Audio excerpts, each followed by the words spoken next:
Olá, bom dia, ótima segunda-feira para você. Mais uma semana começando e a gente segue aqui com o Boletim de Notícias ao vivo, direto de São Paulo, neste dia 19 de agosto de 2024. Sejam bem-vindos.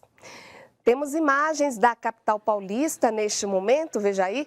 A previsão para hoje é de sol o dia todo, com algumas nuvens à tarde. As temperaturas seguem em elevação, mínima de 16 graus e máxima de 32. Vamos aos destaques de hoje. No Ângelus deste domingo, o Papa Francisco recordou das palavras de Jesus, nas quais ele, o Filho de Deus, se identifica com o alimento mais comum e cotidiano, quando disse: "Eu sou o pão vivo descido do céu". Danúbia Gleiser tem os detalhes. Bom dia. Bom dia, bom início de semana a você e a todos. Ao refletir estas palavras de Jesus, quando disse que é o pão vivo, o Papa convidou a todos a terem duas atitudes. A primeira é de se maravilhar. Explicou que a carne e o sangue são a humanidade do Salvador, sua própria vida oferecida como alimento para a nossa. E a segunda atitude, expressou Francisco, é a gratidão, pois Cristo se tornou verdadeira comida e verdadeira bebida. E esse alimento, disse o Papa, é mais do que necessário para nós, porque sacia a fome de esperança, verdade e salvação que todos nós sentimos, não no estômago, mas no coração, afirmou. Em seu apelo, pediu compromisso de diálogo e negociação e abstenção de ações e reações violentas, ao clamar pela paz em todos os países em guerra.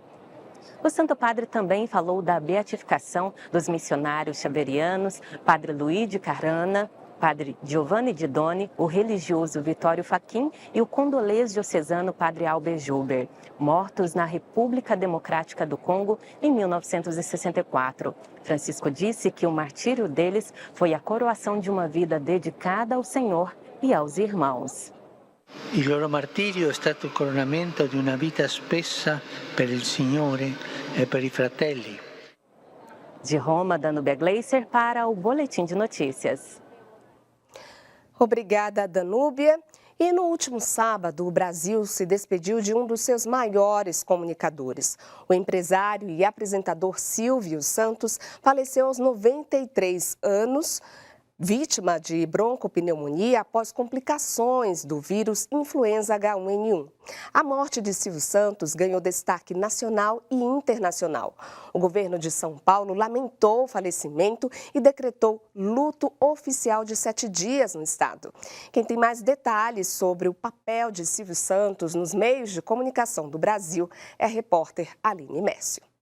Bom dia, Elaine, a todos que nos acompanham. Isso mesmo, Elaine. O falecimento do empresário e apresentador Silvio Santos aconteceu na madrugada do último sábado. E o corpo foi enterrado no cemitério israelita do Butantã em uma cerimônia judaica restrita para familiares no domingo. Para comentar um pouco mais sobre a importância do empresário para a comunicação, nós conversamos mais cedo com o diretor do Museu Brasileiro de Rádio e Televisão. Vamos conferir. O Silvio não é só televisão. O Silvio começou no rádio e foi também um dos pioneiros na internet quando ele criou o portal na época chamado Sol, SBT Online. E essa questão da dinâmica, de entender, por exemplo, a diferença de audiência, o que eu gosto, o que o brasileiro sempre gostou, isso sempre foi uma marca do Silvio. E essa é uma das lições que o Silvio leva para sempre, em toda a nossa área. Se você quer ter uma televisão, se você quer alcançar audiência, pense sempre em quem está do outro lado. Pense que são amigos que estão conversando. E que existe uma coisa que, acima de tudo, é uma das marcas do Silvio Santos, que é respeito. E nós, da TV Canção Nova, também comunicamos nosso pesar pela morte de Silvio Santos. Concurso Nacional Unificado, realizado ontem em mais de 200 cidades brasileiras, teve cerca de 50% de abstenções e já tem data para sair o gabarito. Vamos a Brasília saber mais com Liana Nunes. Bom dia, Liana. Bom dia, Elane, a todos. Cerca de 1 milhão de candidatos fizeram ontem o concurso em 2 turnos de provas. De acordo com a ministra de Gestão e Inovação em Serviços Públicos, Esther Dweck, o Distrito Federal teve a menor taxa de abstenção e o Ceará teve a maior. Cerca de 500 candidatos foram eliminados por terem saído das regras da aplicação da prova. O gabarito oficial está previsto para ser apresentado amanhã. O concurso tem mais de 6.600 vagas imediatas para a administração pública federal e o resultado final está previsto para sair no dia 21 de novembro. Volto com você. Obrigada, Liana, pelas informações. Agora a gente segue com notícias internacionais. Secretário de Estado americano está em Israel para novas tratativas sobre um cessar-fogo.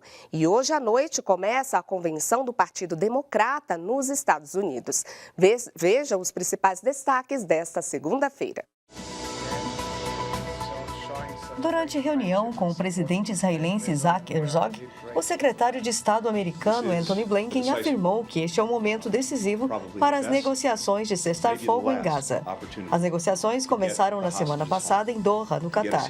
Embora o Hamas tenha deixado dúvidas sobre o acordo, as negociações serão retomadas nesta semana com a intermediação dos Estados Unidos. Até o momento, Egito, Catar e Estados Unidos, países mediadores, não tiveram êxito nas negociações e a violência na faixa de Gaza continuou neste final de semana. A urgência de um acordo cresce em meio ao temor de uma escalada na região. E nos Estados Unidos, Kamala Harris chega a Chicago para a Convenção Democrata, na qual vai receber a nomeação formal como candidata à presidência. O evento começa na noite de hoje e será aberto pelo presidente Joe Biden. A convenção vai durar 4 dias e deve atrair milhares de pessoas. Agora a gente fala sobre o clima. A semana começa com calor e temperaturas em elevação em boa parte do país. O bloqueio atmosférico continua no sudeste. A umidade relativa do ar fica abaixo da média em vários estados. No oeste paulista, atinge níveis de emergência. Vamos conferir a previsão do tempo para esta segunda-feira. No sul, chove durante o dia na campanha litoral sul gaúcho e entre a tarde e a noite na região metropolitana de Porto Alegre. Tempo firme nas outras áreas da região. A umidade relativa do ar fica em estado de alerta no interior do Paraná e Santa Catarina. No sudeste, temperaturas em elevação e sem previsão de chuva. A umidade do ar também segue em estado de atenção nos estados de São Paulo e Minas Gerais.